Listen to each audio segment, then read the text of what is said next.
Hello and welcome to Burning Issues, the only program that provides you a glimpse inside the Wichita Fire Department. I'm Fire Marshal Brad Crisp, and in this episode we'll talk about Kansas air quality regulations in Wichita and Sedgwick County, with the emphasis on the annual April burn restrictions. The Wichita Fire Department began working with the Kansas Department of Health and Environment, Bureau of Air, and the local Office of Environmental Health just over 3 years ago on implementing burn restrictions in the city of Wichita during the month of April.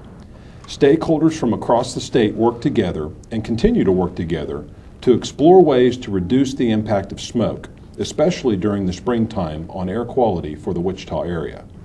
The Kansas Department of Health and Environment, Bureau of Air, has delegated authority for implementation of the Kansas air quality regulations in Sedgwick County to the City of Wichita Office of Environmental Health. Working together, the Office of Environmental Health and the Wichita Fire Department hope to keep Wichita's air quality high and danger from outdoor burning low. The Wichita Fire Department has a long history of inspecting burn permit sites and assessing the safety as it pertains to that of the surrounding community. In recent years, our partnership with the Office of Environmental Health has strengthened. Joining me today is a couple of very special guests. Randy Owen. Randy, you're the Air Quality Program Supervisor with Environmental Health.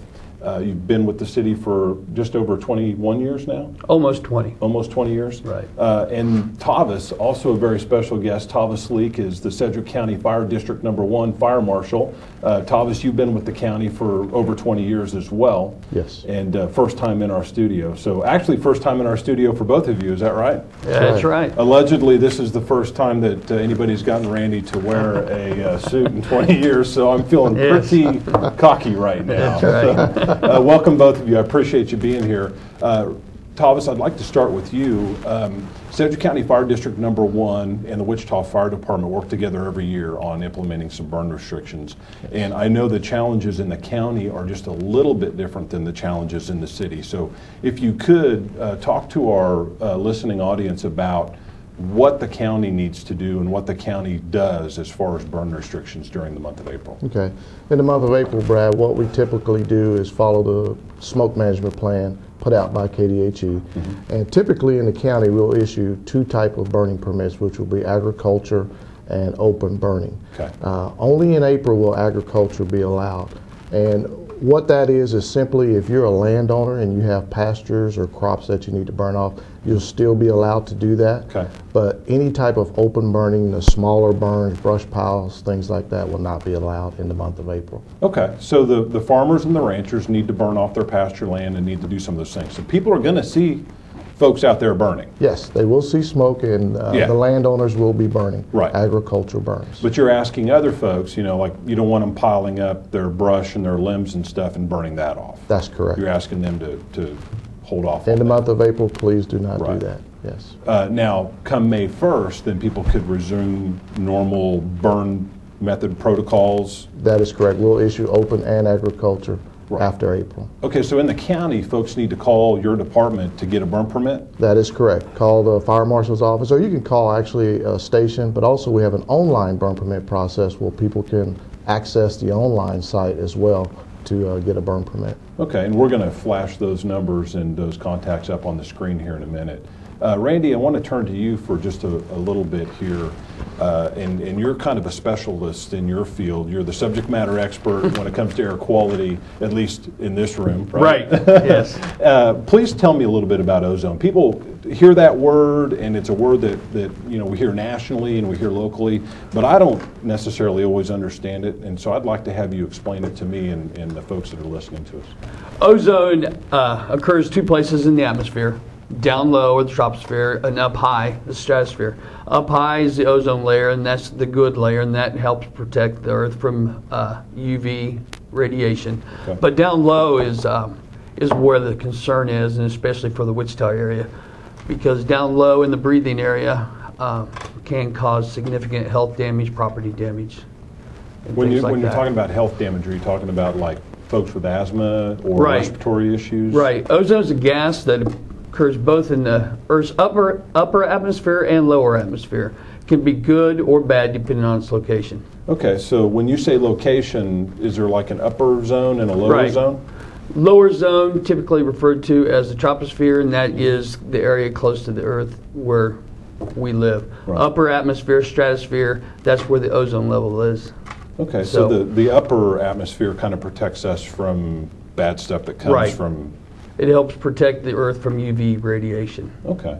But we're probably more concerned right now, at least with this, about the lower zone. So let's talk a Yes. little bit about that. What does that mean? What effect does that have on us? Well, ozone exposure in the lower atmosphere can have a host of health problems and also damage property. Okay. Can affect people with asthma, other breathing problems. It can cause damage to crops, trees, and other things like that. Okay, so is there some bad stuff in there that gets measured by your office or by the state? Right, we have a series of monitors throughout the county that measure ozone. Okay. Ozone's not directly emitted, but it is a combination of VOCs, NOx, and sunlight and heat all work together and combine to make ozone. What's a VOC and a NOx? VOC, volatile organic chemicals, comes from gasoline, other solvents. Okay. NOx is another emittant from high temperature combustion, from boilers, from diesel engines. I see. Okay, so all those things kind of come together to affect what happens in the lower atmosphere. In the presence of sunlight and heat. So why during the month of April do we pay particular attention to those kinds of things? Because the ozone season starts April 1 and goes through October 31st. Those are the months that we actually measure and report the ozone levels. Okay, and so in April, the farmers and the ranchers need to burn off the grasslands and stuff and over just east of town in the Flint Hills and down in Oklahoma and Texas. And so that probably has some impact on our measurements here in Wichita? It does, depending on meteorological conditions, direction of the wind. The smoke from rangeland burning does contain a lot of VOCs and NOx. Okay. And depending on which way the wind's blowing, it can affect local Wichita air quality. Okay. If we get out of attainment or if our air quality doesn't meet with those standards, what kind of implications does that have for this community? If an area is deemed non-attainment or just non-attainment for ozone, that carries with it a whole host of new regulations, both on industry, on the public, that could range from extra controls put on industry, loss of funding for federal highway funds, extra costs at the gas pump because of new reformulated fuels that would be required. And so, okay, and this is a 16 county deal, right? Yes, sir. I mean, this isn't just Wichita and Sedgwick Right. County. It affects our whole region. right, all the way from Kansas City down through Wichita. Okay, Basically the 16 counties of the Flint Hills. okay. Thomas, kind of turning back over to the fire district's challenges, and we'll talk a little bit about what Wichita and the Wichita Fire Department are going to do. Have you guys had very many problems surrounding the last couple of years with the burn restrictions? Have people been pretty compliant? Have they been willing to work with you guys and do the things they need to do to help protect our environment? Right. For the most part, the citizens have complied, but we do from time to time get those that don't understand. Sure. And our main goal as a part of the smoke management plan is to educate the citizens. Right. We're not out there necessarily trying to find them. We just want to educate them and get them to buy in on what we're trying to do. If somebody needed to get some questions answered, they wanted some clarification, they needed more information, what's a phone number that they could call, and also what's a website that they could visit? Well, the website is www.sedgwickcounty.org. Okay. You can get a lot of information from there, and also the Sedgwick County Fire District Fire Marshal's Office, which is 660-3473. You can also get a lot of answers there as well. Great.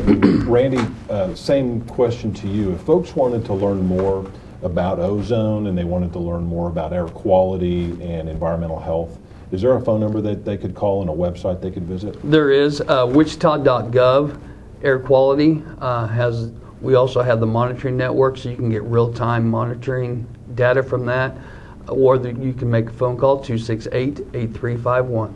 Great. Also, most folks probably know by now, because I'm always talking about what our phone number and our website is.